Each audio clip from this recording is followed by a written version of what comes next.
जब पूरी दुनिया झुक रही थी तब राजस्थान की मिट्टी से एक ऐसा योद्धा उठा जिसने भूख को स्वीकार कर लिया लेकिन गुलामी नहीं। जी हाँ, मैं बात कर रहा हूँ मेवाड़ के शेर महाराणा प्रताप की।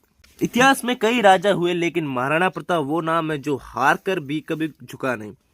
जब पूरी दुनिया ताकत के आगे सिर झुका रही थी तब राजस्थान की मिट्टी से एक ऐसा शेर उठा जिसने भूख को सहन कर लिया लेकिन गुलामी नहीं। ये कहानी है मेवाड़ के शेर स्वाभिमान के प्रतीक महाराणा प्रताप की। दिन था यानी कि 9 मई 1540। कुंभलगढ़ का वो किला मेवाड़ की धरती पर एक बालक ने जन्म लिया जिसका नाम था प्रताप। उनके पिता थे राणा उदय सिंह और माँ जयवंताबाई। प्रताप को सोने के पालने में नहीं बल्कि संघर्ष और शौर्य की गोद में पाला गया। बचपन से ही घुड़सवारी, तलवारबाजी और युद्ध नीति उनके जीवन का हिस्सा बन गई। जब महाराणा प्रताप मेवाड़ के शासक बने तब एक ही सवाल था, क्या वो भी अकबर के सामने घुटने टेक देंगे। अकबर ने अपने दूत भेजे, संधि के प्रस्ताव रखे, लेकिन प्रताप का उत्तर जो उन्होंने दिया वो इतिहास बन गया कि मेवाड़ बिकाऊ नहीं है।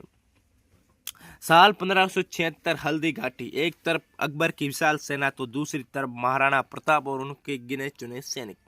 लेकिन मेवाड़ के पास था हौसला और चेतक। चेतक सिर्फ एक घोड़ा ही नहीं बल्कि प्रताप की जान था।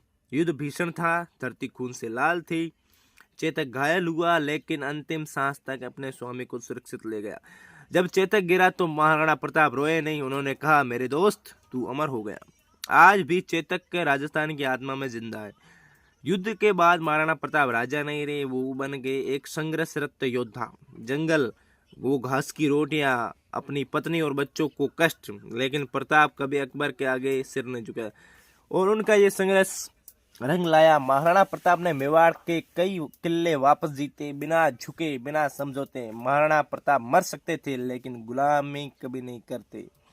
महाराणा प्रताप सिर्फ इतिहास ही नहीं, वो एक विचार है, एक आग है जो आज भी राजस्थान की नसों में दौड़ती है।